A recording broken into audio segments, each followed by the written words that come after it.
we have done these breathwork groups, large groups. We had the international transpersonal conferences. Our largest group was 360 people doing the breathwork, and people come from many different countries. They were like in Prague, there were 35 countries available, and we have trained facilitators who can help with these groups. And people come, they have language problems, they come from different countries, they come from countries that have been hostile to each other.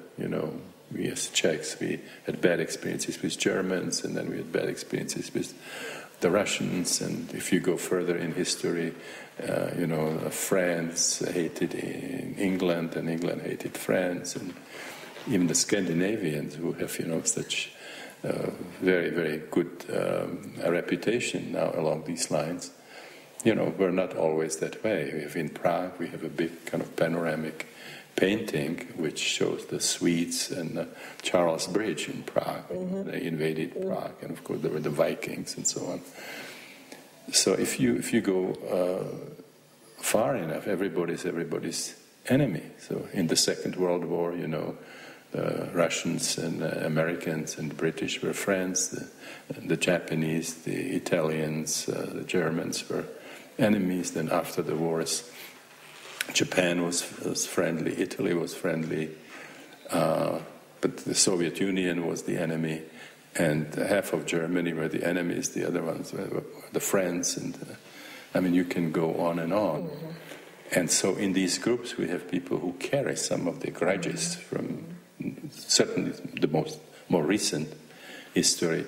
And in the breathwork, it was quite amazing to see how these differences dissolve when people honestly confront their own problems. And then people who are assisting them, they feel a lot of love for them, and they create, within a few days, they create very profound bonds with each other.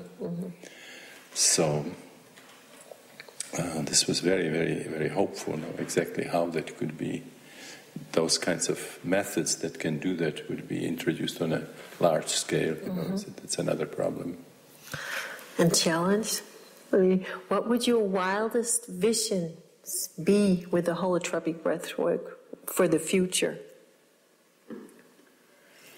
Well, there were people who were able to do, let's say, meditation for peace on a global level. They can sort of organize, and then they meditated at the same time.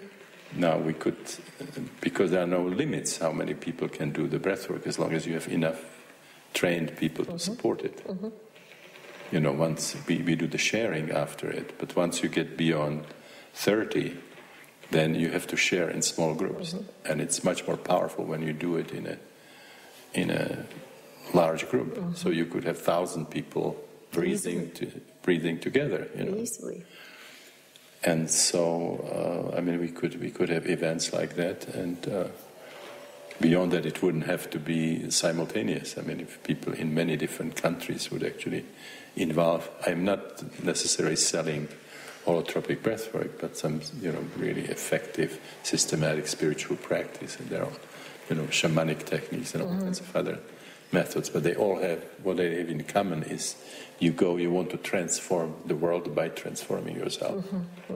Not believing that you are okay, there's no problem. As far as you're concerned, the problems are all with the others.